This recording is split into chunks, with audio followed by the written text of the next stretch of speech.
A very good evening, ladies and gentlemen. I am Madhvi Agarwal, and it is my absolute pleasure to welcome you all to Education Today in the city of Bareilly, brought to you by Q&I Today. Q&I is a revolutionary education initiative by Thomson Digital, India's leading digital publishing solutions provider, founded by the promoters of the India Today Group. Q&I is a conceptual breakthrough. It represents a paradigm shift in preparing students for competitive examinations from grades 8th till 12th. Education Today is a groundbreaking leadership event series that will traverse multiple cities across India, bringing together the brightest minds in education. This unique platform is designed to foster meaningful dialogue and collaboration around the evolving landscape of education in India. This is not just an event, it's a celebration of ideas, collaboration, and innovation. We are thrilled to have such a distinguished group of education leaders, innovators, and decision makers gathered here today. As we embark on this exciting journey, let us take a moment to acknowledge the incredible contributions each one of you has made to the field of education. Your dedication, passion, and commitment to nurturing young minds and shaping the future are truly inspiring. We have a packed agenda ahead, featuring engaging panel discussions, interactive sessions, and thought-provoking presentations. We hope these sessions will spark new ideas and inspire you to take your initiatives to greater heights. Before we dive into our panel discussion, let me introduce our panel discussion topic for today, which is Technology in Education, Shaping the Future of Learning.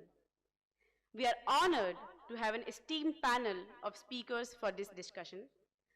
Please allow me to introduce Mr. Mandeep Singh, Chief Technology Officer, Thomson Digital. As the visionary Chief Technology Officer of Thomson Digital, Mandeep Singh stands at the forefront of technological innovation, driving the strategic vision and digital transformation of the organization.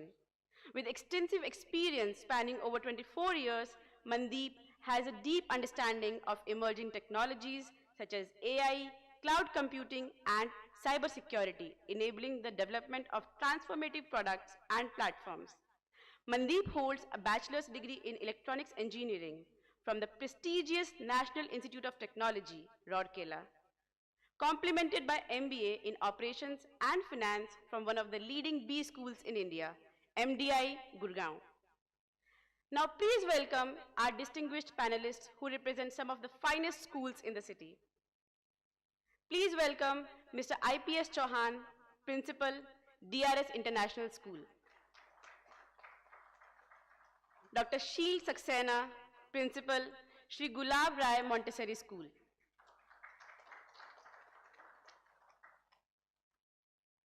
Dr. Urmila Bajpai, Principal, Sacred Heart School. Dr. Shamesh Sharma, Principal, BBL School. Professor Satya Kiran Shastri, Vice President, E. Thames College. Mr. Rajiv Singh Rawat, Principal, GRM Senior Secondary School. I'm sorry, my bad. Mr. Ranveer Singh Rawat, Principal, GRM Senior Secondary School. Mandeep, over to you. Good evening, everyone. Welcome to the panel discussion this evening on technology in education, shaping the future of learning. We have an incredible lineup of school principals and educators who will be sharing their expertise and perspectives on how technology is shaping education. As we all know, technology has made rapid changes in the way we live, work, and learn. In this evening's discussion, we'll see how these changes are impacting education, the opportunities and challenges that come with implementing technology in the classroom and how the future can shape and benefit the students and educators alike. We'd like to hear from each of the panelist members, so I'll request all the panelist members to give their responses 3 to 4 minutes so that we can get insights from everyone. With that, let's begin. First and foremost, sir, if I may start with you. When we talk about technology, typically what comes to our mind is machines and lack of human engagement. How do you see we can balance the use of technology in education with the need for human interaction and emotional intelligence? What are your thoughts on this? Good evening, everyone. This is IPS Chauhan, Principal SR International School. In today's scenario, we are technology bound. Technology is very good for overall development, no doubt. Even for our classrooms, technology is very helpful. You think about the question paper making, you think about the solutions of the question papers, you think about the different type of pedagogies which are adopted today. Technology is used very well, no doubt. But at the same time period, we need to be very cautious for using the technology. If we talk about AI, it's very beneficial for the children, for the teachers, for the principals, for everyone. But at the same time period, adverse effects are also there. We need to be very careful, even we need to teach our children that how they can be careful from the adverse effects. If from the beginning itself, these things are told to the children and we are cautious about it, I am sure fruitful results will be there. There won't be any adverse effect in that case. Thank you. Thank you, sir, for your insights. I'd like to come to Professor Shastri now. Sir, yes, there you go. With a heavily technology-driven education, what are some of the drawbacks that you see and how we can mitigate them? Do you see, differently put, what are the various challenges that come with the adoption of technology as we go about embracing it in the education domain?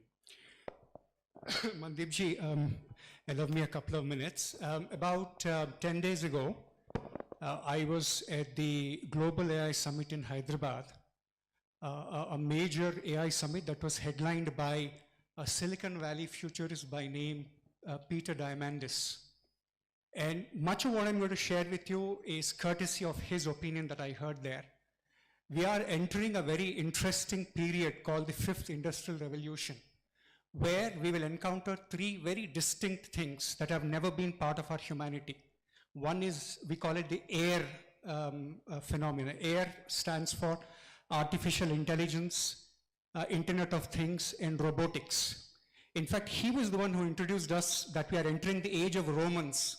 In case you're wondering if Romans are from Italy, Romans are robos and humans. So in the future, there is no gainsaying the fact that we will be working with robos to create value.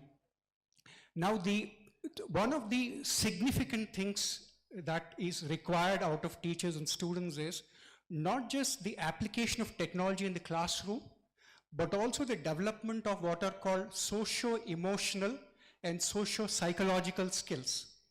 While technology is going to be a permanent feature of our lives in the future, there are certain skills and competencies like critical thinking and problem solving, for example, communication skills, the ability to influence people around you, interpersonal communication, intrapersonal communication.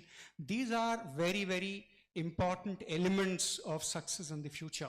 My worry is that with the domination of technology in our day-to-day existence, we should not lose sight of this. And that is where, as teachers, as academic institutions, our job is to foster these socio-emotional, socio-psychological skills. Number one, sir. Point number two, for all educators here, every year, the World Economic Forum in Davos, Switzerland, Every other year, that is every 2 years, it releases a report called the Future of Jobs Report. And out of the top 10 critical competencies of the future, top 10 critical competencies of the future, 8 have got nothing to do with technology. While technology is very important, AI is important, but even more important or equally important is the skills that I just spoke about. So this is my worry. My worry is technology is like a table stake. It is an integral part of our existence, but we should not lose sight of the fact that we have to develop that human skills among our students. Thank you, Professor. Thank you, Professor, for those insights.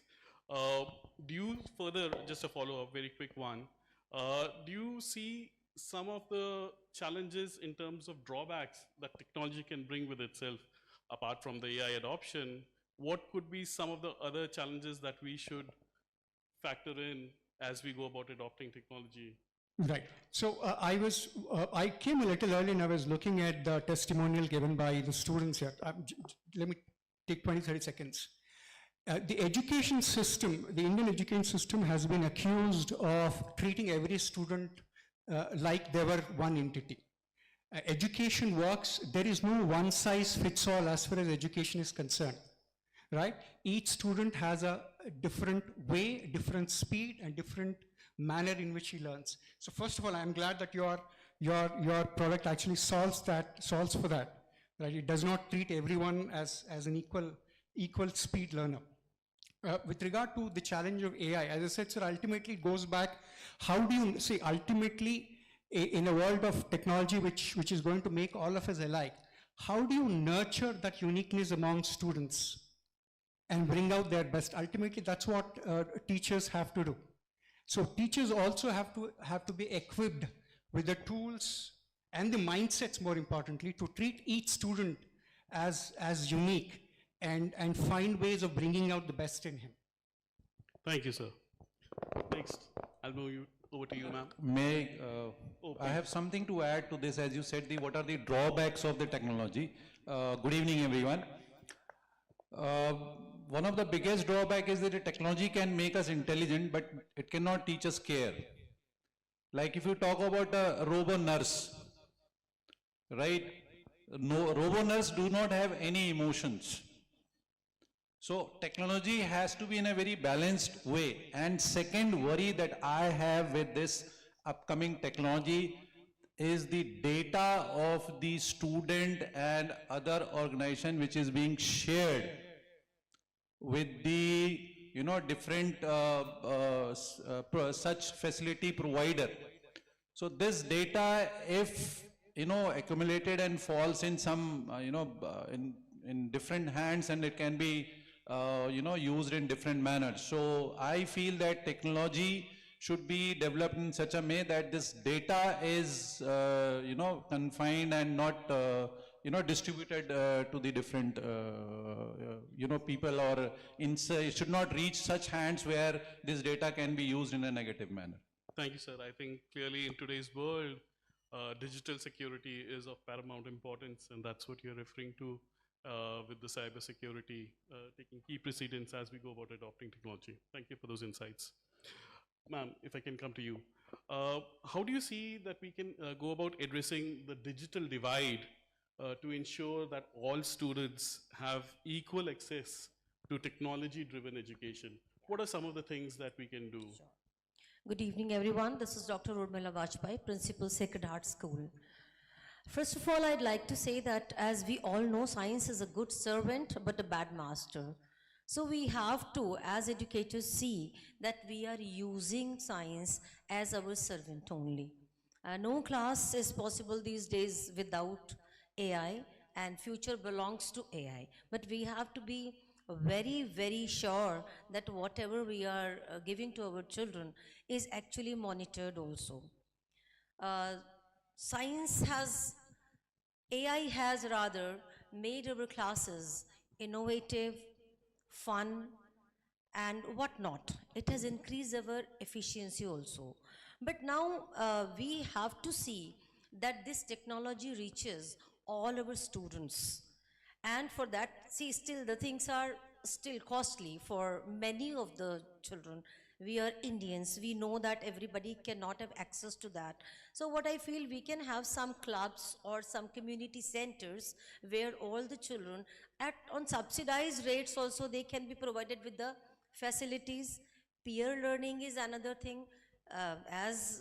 This sharing and caring is something that can be taught to the children, where they can share also. So this is something very, very important, because if everybody doesn't have access to that, then it will be just digital divide only. Half of the population will be digitally educated, and whereas half of the population will be devoid of it. So then our purpose will not be fully solved. Thank you, ma'am. Thank you so much. I think key aspect coming out of that is the democratization of education, which is so very important in today's world. Thank you. Sir, if I may come to you, ma'am, if you can pass on. How do you see, now we've talked about technologies and the challenges that come with technology. Let's look at the other side. How do you see technology can enhance the assessment and the evaluation process in education? What are some of the other benefits that can come by leveraging technology? So, Good evening, everybody. Sir, as far as technology is concerned, technology is going to play a very important role, cannot be skipped. Wheel cannot roll back. We have to move with the time. So everybody has to adopt technology. This is true, as ma'am has discussed. Digital divide is very important, and that is to be addressed. That is the biggest challenge. As far as technology, while we are going to use for assessment evaluation purpose, it is going to play a very important role. It is going to make the challenge of teacher bit easier. Whether it is planning of different kind of questionnaires, even feedback, quick feedback, we'll be getting answers very quickly. So means, is still the question is this, whether teacher is here important or not. So again, my question is always one, teacher cannot be replaced. And here also, if teacher is able to use technology in the way the technology is made for, then only it is of use. Else, it is going to create great, bigger gap, digital divide. sir, thank you. If I may just follow up, looking at technology and its use, do you see it bringing about some sort of difference in the student's life? And is it possible that we can treat each student on his or her own merit with the use of technology? What are your thoughts on that? Without doubt, technology is very important. As we are moving forward, centuries after centuries, the most important thing, technology should reach to each student. In digital divide, this gap is visible. So how to address? Government too has to think over it. Even today, internet is not faster. So if suppose we are talking about technology to every student, we have to reach to rural areas too. So means how to provide them these tools, digital tools, and how to address internet speed, how to subsidize it. So means number of challenges are there, but ultimately it is good for the use, for the teachers' use, and students as well. Thank you, sir. Thank you so much. If I may come to you, sir. Obviously, there are so many changes that are happening in our lifetime, and the future belongs to technology. What are some of the trends and shifts that you see that are shaping education, especially in terms of student demographics and teaching techniques? If you can throw some light on that, sir. Yeah, sure. Before I would like to I say something on this, I would like to quote two things from NEP. First of all, the vision of NEP. The vision of NEP says that it is to make India a global knowledge superpower. Global knowledge superpower. And second, the pedagogy that NEP suggests, that the curriculum should be developed in such a manner that it should contain a holistic approach, it should be integrated, enjoyable and engaging. Enjoyable and engaging. So these two words are very important, and technology is as a tool. It cannot replace the teacher. The only difference now is that the teacher has become a felicitator. Technology is on the fingertips of the students. You can see they have several, see there was a time when only teacher was the source of information. Now there are multiple sources of information. A teacher is teaching a topic in the class, that same topics are taught by several other teachers everywhere, like internet, YouTube, everywhere you can see this. So this is a change that has come in the field of education. So teacher role is changing now. So technology is, of course, helping us to achieve this goal, as well as the pedagogy that is required, making the things enjoyable and engaging. Students are being engaged in that, right? Now, actually, I feel that when we discuss any such thing in such kind of panels, we are very confined to the our school scenarios only, right? We have only the public schools where we are engaged in our mind. Rather, when we talk about the education, it belongs to every single child who belongs to India. All nook and corner. The purpose of NEP is to reach every student. You see, there are 1.5 million schools in India. Most of them are handled by the state governments only. And there are more than 260 million students in our country. So technology there, as far as this shift is there, now we are able to reach those places. According to the recent this data, 95% of the people have got the internet access now. So this is the shift that I can see. There was a time when it was not easy to reach every student. Now there is a possibility to reach every student. As Madam said, community centers can be created. Even you must have heard about ATL, Atal Tinkering Labs. So Atal Tinkering Labs does not belong to that school. It is clearly mentioned in their brochure that these labs are community labs. And maybe recently you must have seen that even the libraries and the other resources of the schools are not the school's resource, they are community resource. They should be utilized by the community as well.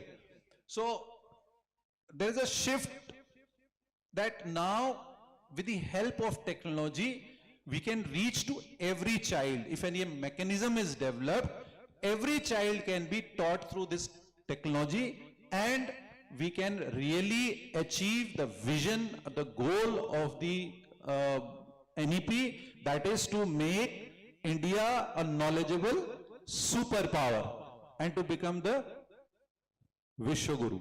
Thank you very much, sir. Thank you, sir. That was really insightful. I just want to add to the fact that you bring a very fascinating point in the sense that, you know, students in every nook and corner of India, be it in the Far East, Far West, South or North, their success should not be contingent upon lack of resources. And I think that's the vision which we are moving forward towards, to ensure that every student gets the necessary set of resources to be successful. Thank you. You wanted to add, sir? I just want to take a couple of points further. See, our relationship with technology, with the internet, is very different from the relationship that our kids have. All of us, to use a word, to use a phrase, all of us are known as the digital immigrants. We came from a non-internet world into the internet world. We had a teacher we had a different relationship with our teacher. A teacher in those days was like a sage on the stage. But today's teachers have to assume the role of a guide by the side. As sir very correctly said, today we have everything, every technology conceivable to create engagement in the classroom is available. But the teacher's role has moved from an information gatherer to a wisdom giver. I think that's very important because, as I said, a student has greater access than possibly even a teacher, given the fact that they're very skillful when it comes to using the technology. So the teacher has to act like a guide by the side and impart wisdom. That's one thing. And secondly, sir, again, this is a point that I keep harping about. For the next 40 years, next 35, 40 years, India is going to experience what is called the demographic dividend. 75 crore Indians are under the age of 35. I mean, this is possibly the most productive phase that a nation has ever had. And if we have to scale people at the level that we are thinking of, there is no alternative to technology. So the question is, how do we leverage technology to drive very high quality skill development outcomes is the question that we have to ask. Thank you, sir. There's one more thing has come to my mind. I would like to share with all of you Sure. that there was a time when we used to teach the children, right? Learn this, learn that. This is the time when we have to teach, we don't have to teach them, we have to teach them how to learn. How to learn, how to gather the information from the different resources that are available in the, everywhere. Thank you. Thank you, sir. Those were great insights. If I can quickly add one more, sir, for the benefit of the teachers here. There is a professor of psychology at Columbia University called Dr. Sheena Iyengar. She has written a concept called the paradox of plenty. Today's generation has too much of information. So your job is also to curate the information in the classroom. Absolutely. Thank you so much. Sir, if I may come to you. Sure. Obviously, technology, a lot of advantages, and we need to be careful as we go about adopting technology. On the data analytics side, how do you see technology can be useful for the students in terms of providing a personalized feedback? What are your thoughts on the way we can look at data differently put and help the students? Your thoughts, sir. Good evening, everyone. This is Sheel Saxena, Principal, GRM. What questions you have put up, the data analytics, one of a very important and a prominent field which is coming up. And to be very true, the kind of the feedback that is being given by the teachers at times may not be correct, because this interpretation that varies from person to person. But when it comes to feedback from the data analytics which has been created by the data which has been collected, this data would be very unique, correct, precise, and very personalized to all of the students, irrespective of wherever they are been attempting it. I'm just giving up one example. A simple definition of an electron, if anybody asks or has been asked, there might be different answers which may be catered by each and every student.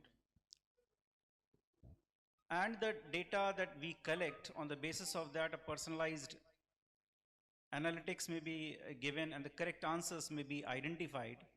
These answers can individually tell that where the child is being missing and what level. Because at every level they would be giving up a different answers. Class 4th students might be given a different answer, a class 12th students would be giving a different answer. So these can be definitely be passed on from the analytics part. When it comes to preparation of the topics, so what I have seen in your even the content that you have showcased, there were definitely number of cases where we have seen that the graphs and the data that was being given, that they were very specific about identifying the areas or the shortcomings of the students in a particular topic. So this may be very useful in a longer run as far as the student is concerned, and in a longer run for as a teacher is concerned, because creating up such kind of data and the framework and collection of that data becomes very difficult when an individual teacher is doing it. he has to cater around 240 students at one time. And collecting all of the data for them, creating up the analytics for them, that is too difficult. So the topic that you have chosen, or the question that you have chosen, it is definitely going to give a big impact when it comes to catering up the student and their learning aspects. Thank you, sir. Thanks for your inputs. Uh, Conscious of time, one final question probably. Sir, if you can take, with a very diverse student population, how do you see the schools adapting their teaching methods? What are some of the changes that you see are coming across in the education community around you? In today's time, teaching has become very challenging. More so, role of principal is most challenging today. Multiple dimensions are required in a principal, even teachers, because a lot of expectations are there of society. What stuff society is giving to us is not cared for.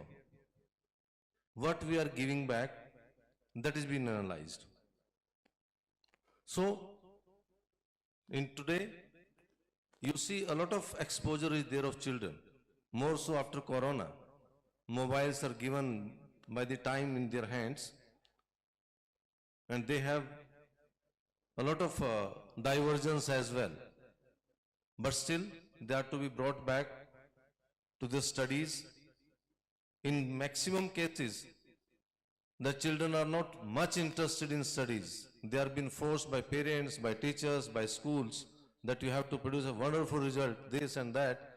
Your uncle's son did that, your auntie's son did that. That comparison is there. Number of times it's been told not to compare the children, but still we compare in a society. We as a human being, I as a principal talk that I also compare my son with another relative's son. Because we are human beings, we do that child is so sincere, you need to be sincere. Every individual child has specialties in him or her. So that is to be kept in mind. If we teach, today I was reading correct parenting, that is lacking. Many times in schools there are programs that parents counseling is to be done. That is very important. That is lacking today. Parents don't have sufficient time to share good things, to share some experiences of life with the children. When they share experiences of life with the children, that is automatically teaching to the students. Unfortunately, nuclear family system has come. Otherwise, though, children were very pampered by grandparents. And through storytelling, they used to teach so many things to the children. Today that is missing. And students which we are getting, they are having different backgrounds. It happens at times that this child is not listening, this child is not producing result, this child is not concentrating. So I also discuss with my teammates, let's go in the background of the child. If child is not getting any love and affection from home, surely child would be behaving differently. Let's deal with that child with a lot of compassion. Different results would be there. So it's very challenging today, but there is a solution. We can't give up. As principals, we are not supposed to give up. We are supposed to work tremendously. Again and again, we have to make an effort. And it is rightly said, faith moves mountains. That one movie was made, Mr. Manji, na? That was his faith, that he alone could make a tunnel into the mountain in Bihar. It was case of Bihar, I think it was shown. So that is there. So we as a leaders, we need to be flag bearers. We can't give up. Every child has got some pluses. Those strengths are to be taken out. And weaknesses are there. If we ponder over on weaknesses and help the child to overcome from those weaknesses, child will surely overcome. Thank you. Thank you, sir. Sir, Very interesting while point. this discussion, a worry came to my mind, and if you have 1 minute, if I can just share one thing with regarding this artificial intelligence. Before you make that point, I just thought that sir made an interesting aspect calling about stress-related aspects in education industry, in the education domain. Stress, we need to manage. We should be able to manage stress for our kids, for our children, and so that there are no untoward incidences that take place. Thank you for sharing those insights. Very quickly, sir, we're running out of Very time. quickly, somewhere around it's 2001 or 2, there was a a video game came up, IGI. Sheel sir can connect with me. That IGI was a very interesting game, and there were 10 stages. We played it several times. In those days, laptops and tablets were missing. This desktops were available. So same game was installed in one of my friend's desktop also, and there was some function at his home. So there was some guest at his home. So one of the boy was playing that game and was just standing behind. I was guiding. See, somebody, there is a soldier in this corner. Just be cautious. Go from this side, climb the tank. From there you fire on him, shoot him, and then move forward. Suddenly his father, who was an engineer, software engineer at that time, he came, he said, sir, please don't tell him anything, because you are working as an artificial intelligence for him, and he is unable to develop his critical thinking and problem solving aptitude. Wonderful. Absolutely fantastic. So this is my worry. Like कहते ना अति का भला ना बोलना, अति की भली ना चूप, अति का भला ना बरसना, अति की भली ना धूप, अति हर चीज की खराब होती है.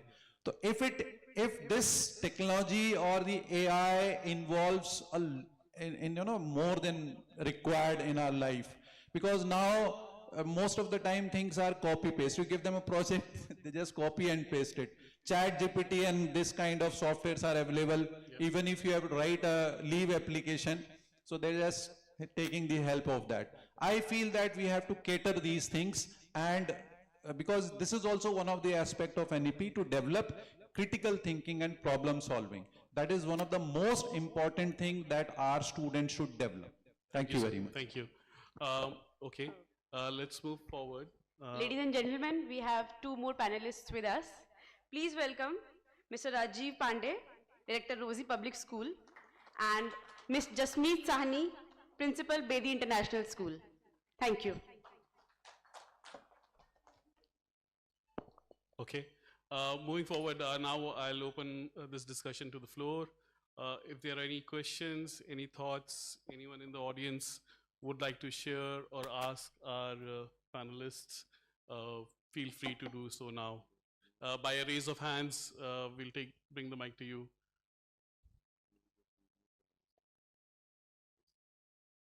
Okay.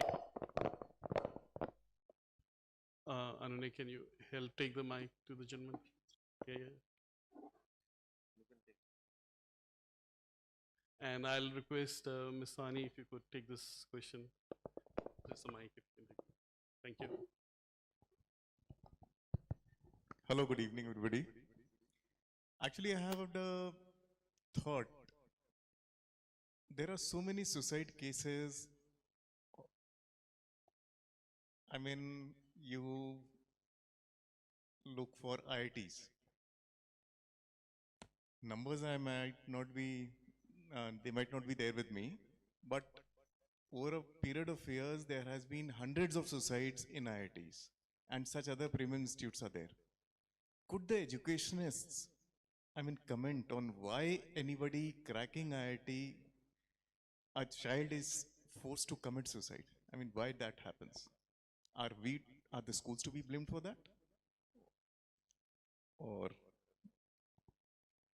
maybe I leave that question for the panelists. Well, sir, you're very much right that we have been hearing about so many suicides, and there is so much of pressure on the student. So I would not only attribute it to the student, but I think to an extent even the parents are also responsible for it, because parents, they always dream that their child has to be an IITian or maybe a medical professional, because as we know that these days there's so many diverse streams which are available. There are so many professions which a child can take up. So what I feel is that little bit, counseling can be done as educationists for the parents, that they're not putting this pressure. Then there is the peer pressure. For that again, we are now, I think, everybody in the school has incorporated these counselings for the children, that they are at least learned to believe in themselves, and especially to believe that it's not that if they're not an IITian or they're not some, medical professional, it's the end of life. There is so much ahead, and life is manifesting so many things. So they can look for those options, because at this juncture, I would like to just share one thing, because sometimes the personal experiences, they speak volumes. I talk about my daughter because though I should not be talking at this platform, but I'm just addressing it because this is one example which I give to all my parents also, when they are so much passionate, that when they are just, coming to us for the allocation of streams in 11th class. Now, of course, we have multi-streaming, but when it was just PCM, PCB, and commerce and humanities, even if the child was not scoring, they were just mad that it has to be PCM, because I want my child, even if not an IITian, but at least an engineer.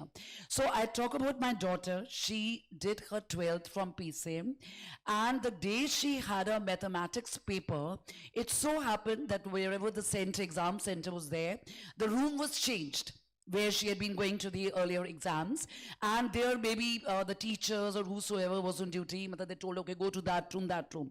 So almost half an hour passed, and that child could not reach the examination hall.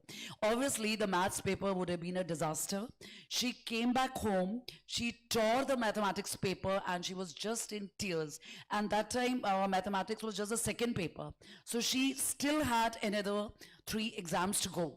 So I think that time, because I as a parent have been through that, and how I counsel my child, I said, don't worry. Even if you're not going to get through, don't worry, I'm there with you. We'll look for alternatives.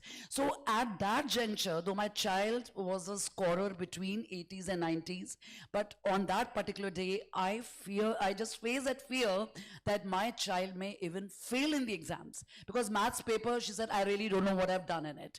Obviously, half an hour gone, but by the grace of God, I would not say she scored very high. In other subjects, she got between 85 and 90s, and maths was just at 58. But she said, come what may, I'm not going to study mathematics and science.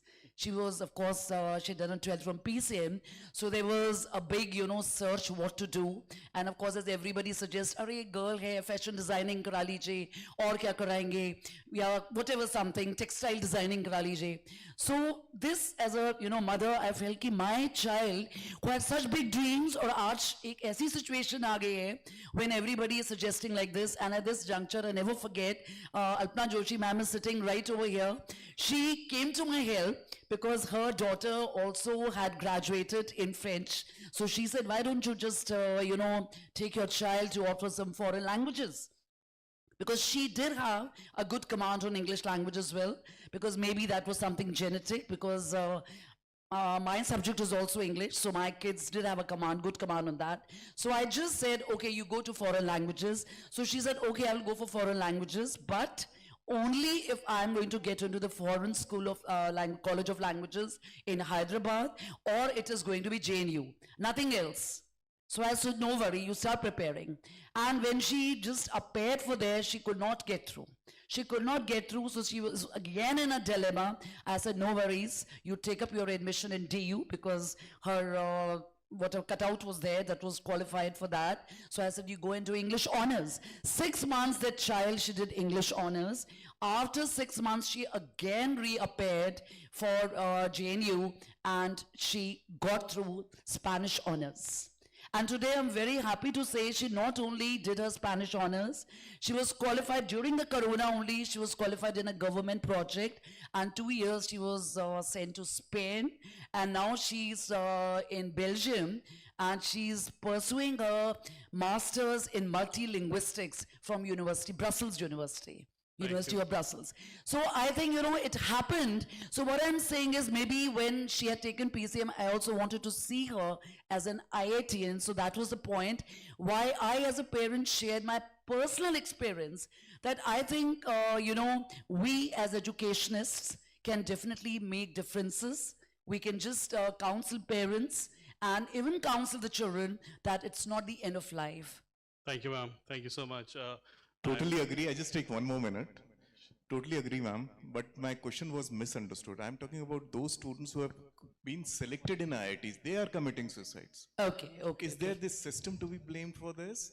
Or these entrance examinations Sir, would you are like just... to add on something to it? I'll just hand over to Sir. Maybe you would like to add something. Okay, sir. I would like to say something just to add up here. And though I think that the Q&I, they are not going to like it. So actually what happens, what is the cause? Let us look for the cause. As you must have seen the initial slides, you are preparing up the students for the JEE, or you are clearing up the concepts. You have taken up a help of AI, I understand. That they are getting insights, they are being uplifted, but they have been trained for a specific thing. Slowly and steadily what is going to happen, the AI is going to self-train the child, self-train the entire community. Everybody would be trained for a specific preparation, say JEE or anything. What about the emotions? What about the dealing with people? So I'm taking just one simple example. And absolutely, I just want to point out that very beginning we said that, how does the impact of technology be balanced with the lack of human interaction and emotional intelligence? So his question was that why did the people who qualify JEE, they go for commitment of suicide?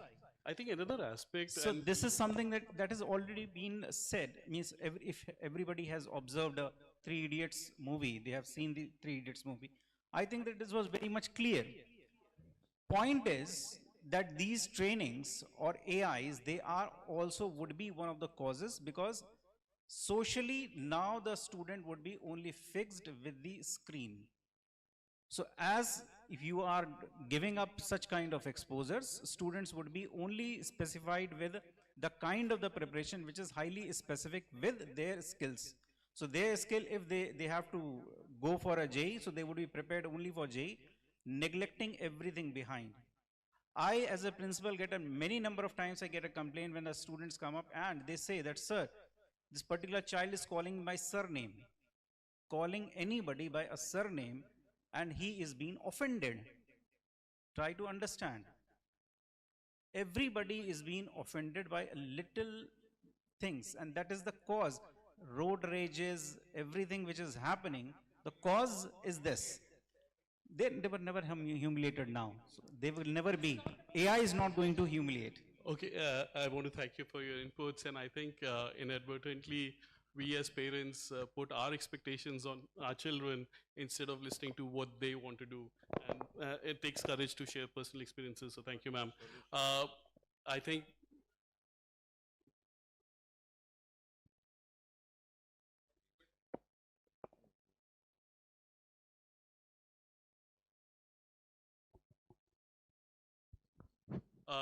there's one final question, but I'll request if we can keep the response limited to a minute. Sir, for you.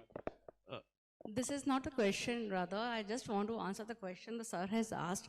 Sir has asked that despite being in IIT, why the student committed the suicide. So somewhere while teaching the academic subjects in the school, we forget that it's equally important to teach the life skills. Prepare the students for life. So whatever sir was even talking about, that the empathy, critical thinking, decision making, so these are very important.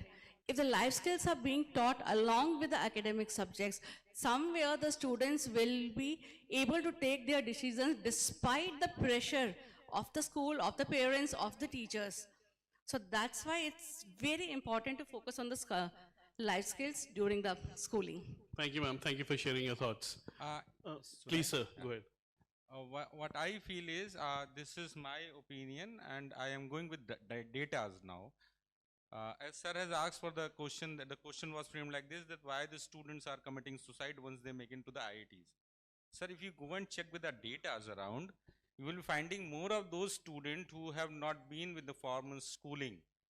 They have been with the schooling till their grade 8 or till grade 10, and they have opted out with the system, something called, it is entirely different, not to be a kind of a dummy.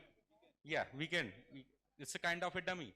And there, the only aim is to achieve the goal. What is the goal? Is to crack the IIT entrance. So they are focusing, like, only thing to be done is to crack that exam, get into the IIT. They are not having any peer education system. Everybody is running in the race, and everybody wants to achieve. So nobody wants to share the things. Whereas in the schooling, if we talk about, both the things go hand in hand, the peer learning and the process of learning also. So that is the only reason. And once this is happening with everybody around us, that once we aim of achieving something, and the moment we achieve, we reach to the top of the hill, we say, now I have achieved. But I need people around me to celebrate that. Now, once the student reaches to that very level and find out nobody with him to celebrate the things, because he was very much in the rat race of that time. And of course, without schooling, the schooling gives a lot of, means not only education, if I talk about the sharing and the caring and empathy, all those things which we just talked about. So that is more important. So as of now, we are in the age of AI, but at the same time, more than the AI, what is needed to be taken into consideration with all the schools is how well we make our student connected to the people around. Thank you, sir. I think that's a very important point that you bring out, wherein we want holistic development as a prerequisite to ensuring long-lasting success, and which the school can only provide. So thank you so much for your insights. I want to take this moment now to conclude and thank everyone for sharing your, especially the panelists, very exciting insights about the education domain. Clearly, technology can revolutionize the way we go about imparting education, but it requires thoughtful implementation and continuous adaptation. That's very important. And together, I think we can create a space, a future wherein technology eases and helps learning for the students for the better. Thank you, everyone, for your insights again. Have a good evening. Thank you so much, Mandeep, and our panelists for such an insightful discussion. Now, let's take a networking break. This is an excellent opportunity to connect with fellow attendees, share ideas, and build new relationships. We will reconvene in 30 minutes. Thank you. Dear esteemed leaders, welcome back, everyone. Now, we have a product presentation by the Q&I team. The presentation will be done by Mr. Mandeep, and we will showcase our latest innovations and products that are set to revolutionize the education.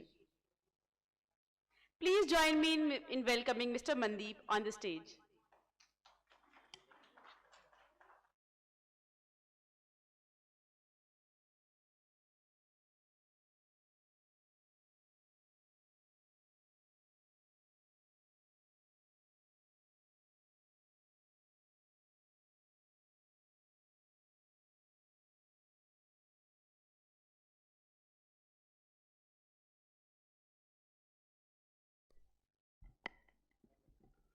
Good evening, everyone.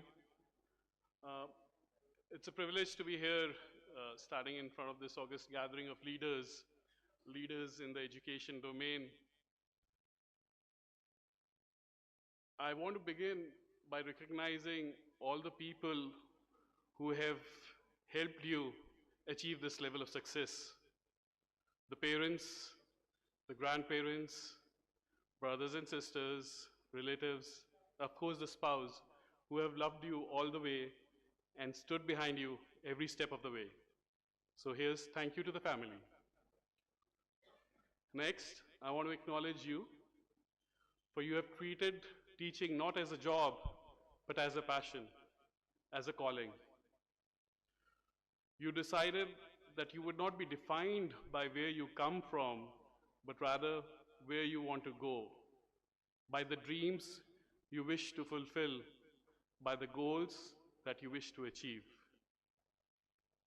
As we look at the past and the present, it's very important that we take care of the future and build the next set of leaders who will take the society and the nation to greater heights. As leaders, you have taken numerous initiatives for the betterment of students. You have created a culture of hard work and discipline. Today, we have an immense opportunity at hand. And if you believe in this opportunity, together, we can create a culture where every student matters and that their teachers believe in them. Without a further ado, let me dive deep into what this opportunity is so that we can see if we can democratize education like never before and give wings to the dreams of students. We are part of Thomson Digital, which has been serving the global education system with content and technology for over 5 decades. We have been publishing content for the scientific and the technical community. And it seemed but obvious for us to leverage this experience and foray into the education domain. Backed by the promoters of the India Today group, we bring to you Q&I, a complete offering that provides learning solution for foundation, that is classes 8 and 9, as well as the board exam preparation, classes 10 and 12, and the competitive examination preparation for the JEE and the NEET. Let's look at what the reality is. As schools, you're responsible for ensuring holistic development of the students. We talked about it in the panel discussion as well, how important it is to have the holistic development in place so that students are set up for success. You're also responsible for ensuring academic success in the board examinations. You continue to align with the new ways of learning and education. And last but not the least, you provide a very safe environment for our students. However, there is an after the school program as well, which prepares students for competitive exams, which believes in one size fits all and treats every student the same. They provide a mix of star and regular teachers, different sort of education, teaching provided to different students. 20% of the students we have seen move out of regular schooling for the competitive exam preparation. As a result, it impedes their overall personality growth and can lead to challenges which we have even discussed about, stress being one of the key factors. How do we go about addressing this reality? What is it that we can do? What is it that we need to have? The current system presents a competing program, the school and after the school program. There's a one size fits all. We don't treat students on their own merit, performance. And there's an unregulated learning environment after the school, resulting into security concerns. What is needed? Probably the need of the hour is a complementing solution, not a competing one.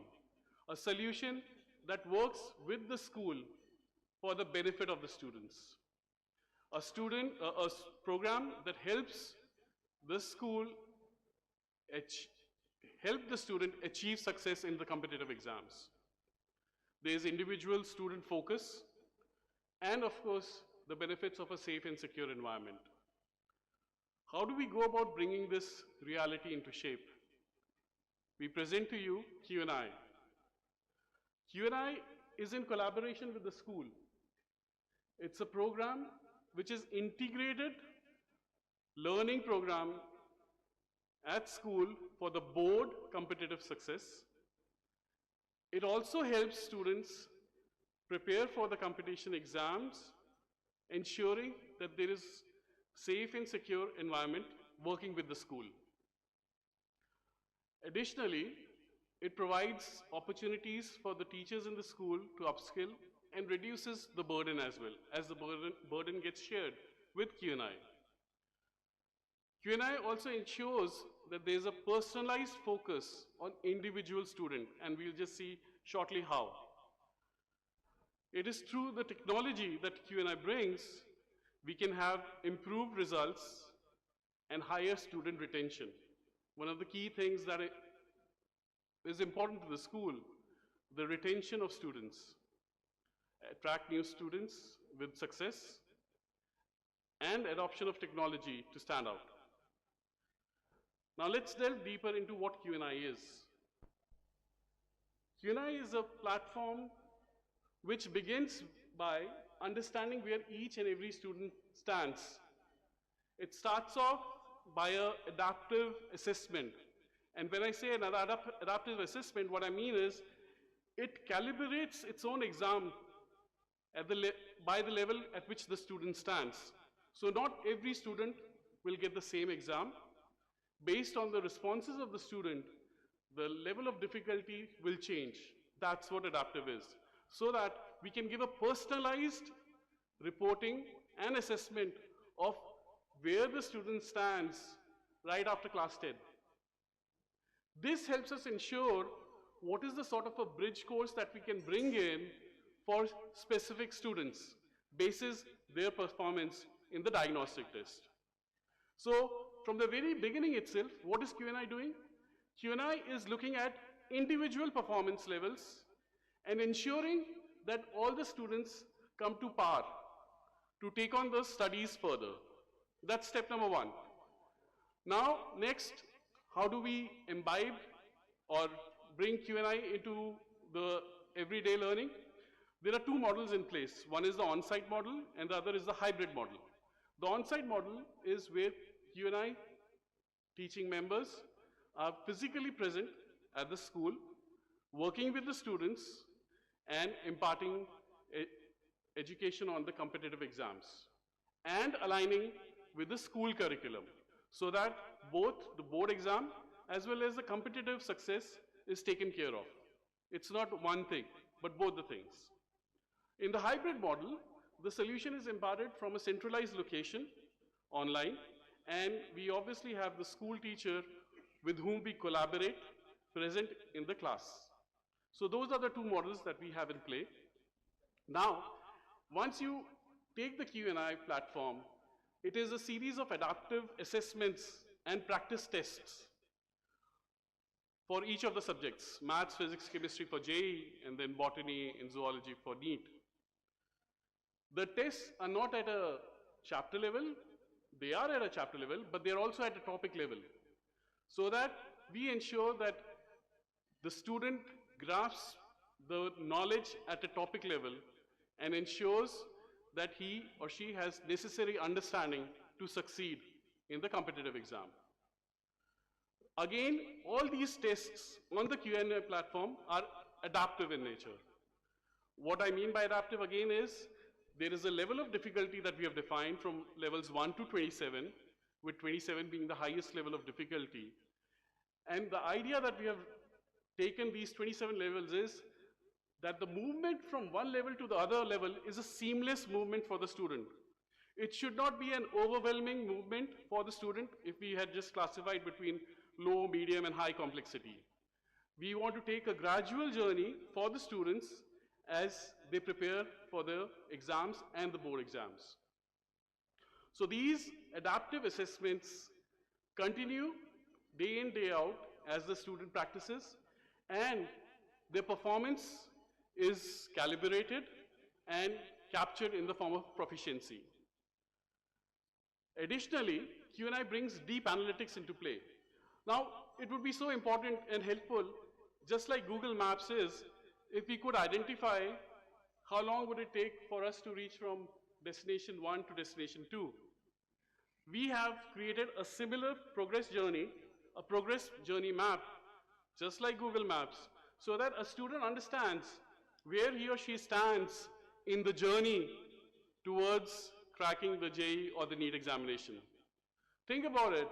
I mean, if this product were available at my time, it would help me understand where I was in my preparation for the exam, which is so very important for the student. It not only helps the student in terms of identifying his weaknesses and strengths, but also ensures that the appropriate level of preparation hours are put in. Further, the analytics provides the strengths and weaknesses not at a chapter level or at a subject level, but at a topic level, so that the student understands which are the topics where he or she lags. The detailing which has been done on this is tremendous. Let me quickly just show you the deep analytics. Over here, as you see in the graph, this is the progress map, and we have done statistical analysis to identify what it takes for you to be in the success zone and for you to be behind. Additionally, there is a MyQ matrix which tells what the strengths are, weaknesses are, where the student needs to focus, what are the small steps the student can take such that those topics can become areas of strength or those topics don't become their areas of weakness. And what are those weakness areas which the student can work on so that they can improve their scores.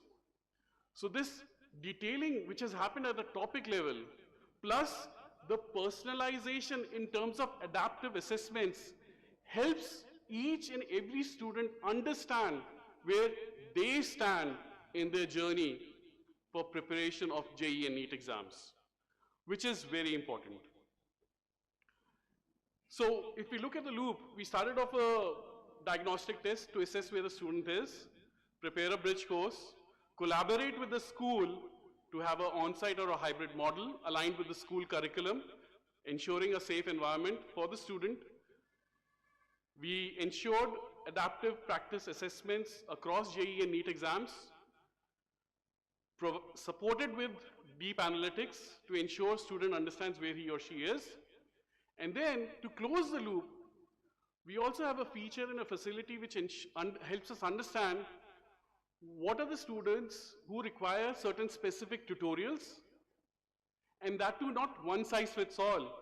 We differentiate students into homogeneous groups basis their proficiency, and basis that proficiency, a tailor-made tutorial is provided. For example, if there is a group which is less than 50% proficiency, that group may require a different set of tutorials as compared to someone which is at a 75% proficiency. So we have to cater to that, and this takes personalization to the very next level.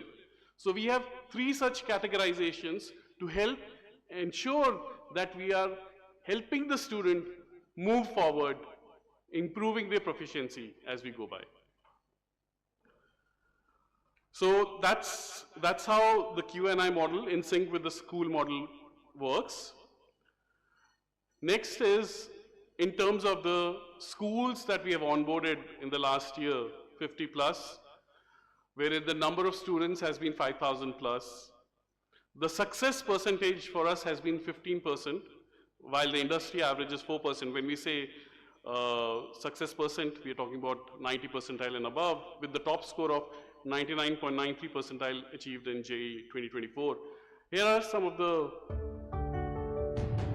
testimonials from the Hello educators. everybody, I'm Shweta Paitankar, and I'm very sure this platform is going to enrich each and every student who enrolls for it. In that way, every student can score very high in the NEET and JEE scores, and of course take their best professional colleges ahead. I'm very sure my school will enroll for it. Well, this is a time where we need to revolutionize education, the system of education for the benefit of students. There are so many students who want to pave their way and crack a NEET exam, JEE exam, but they are clueless on how to go about it. Q&I is something that that's going to actually make them very independent, make them understand what are their potential strengths, what are their weaknesses, and it's going to help the entire student community. I found today's session really insightful and actually very helpful for the next 12th standard or 12th class. As a chemistry teacher, the problem that I face is that students do not know how much have they studied and how much are they prepared for the upcoming exams. I hope many more students would benefit from this. I'd also like to point out that we have collaborated with the state governments, with Delhi government being one such case. When we talked about deep analytics, I want to bring to your attention that we follow Bloom's taxonomy, such that we have categorized each of the questions that's on our platform, helping us understand which is application-based, evaluation-based, comprehension-based, knowledge-based, so that we can provide deeper insights to the student, helping them understand whether it is the comprehension of the question which is the lacking, or the knowledge, or is it the evaluation. So these deep analytics, along with softer analytics like the time that the students are taking in solving each of the question, that also makes a lot of difference. What are the best preparation hours for studying? We provide such insights by our AI-driven algorithms as well. So Q&I is a platform we have created to work with the school, tandem in the school curriculum, help students succeed in the JEE NEET exams. This brings me to the end of the presentation, and this is a vision that we have wherein we believe that by adoption of Q&I, we can truly democratize education, bring it to every student in India in a way, in a manner that they are not dependent upon other constraints, and help them succeed. So if you believe in this opportunity, our teams will be reaching out to you over the course of next few days. We'll work with you, set up a demo, work with the time from you and set up a demo and present the platform in deeper details. And then we'll see if we can collaborate for the success of the student community. Thank you so much. Madhavi?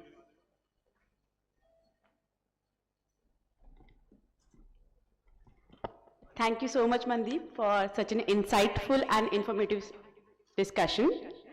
Thank you once again. Now, I would like to invite everyone to the stage for a group photo. Please, everyone.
Now, I would like to thank everyone once again to join us today here.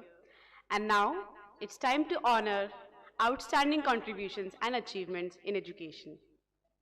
Our awards and recognition segment will be hosted by Mr. Mandeep. Please join me in welcoming Mr. Mandeep on stage to facilitate the award winners. Let's begin by honoring our top 20 directors whose leadership has been instrumental in guiding their teams towards success. These leaders have shown remarkable foresight, management expertise, and dedication in overseeing their respective domains. The top 20 directors are Parush Arora, Director, Padmavati Academy.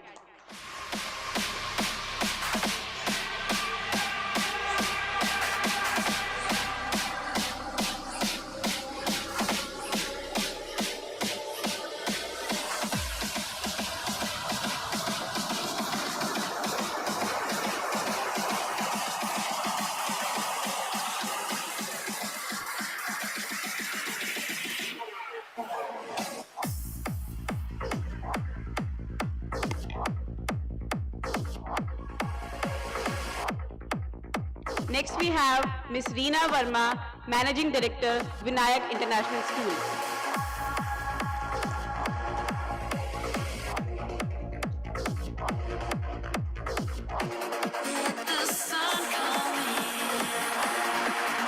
Next we have Dr. Rachit Agarwal, Director Principal, Cambridge Convent School, Poveyam.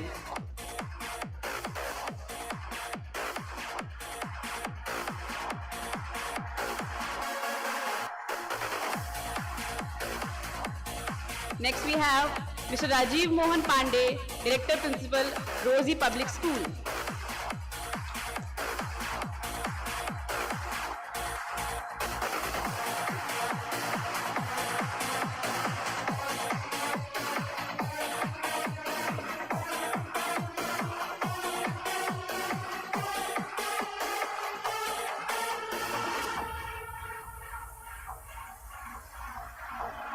Next we have Mr. Ashok Agarwal, Director Principal, SSMV.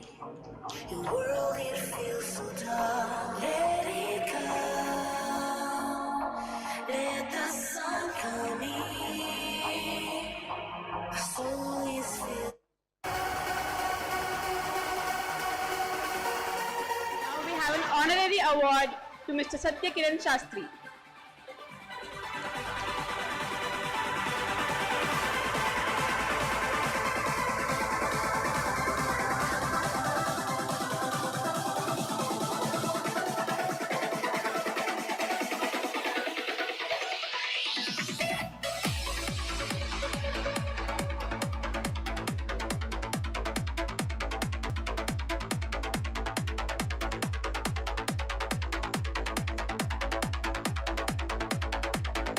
Thank you, Mandeep, for facilitating our awards event.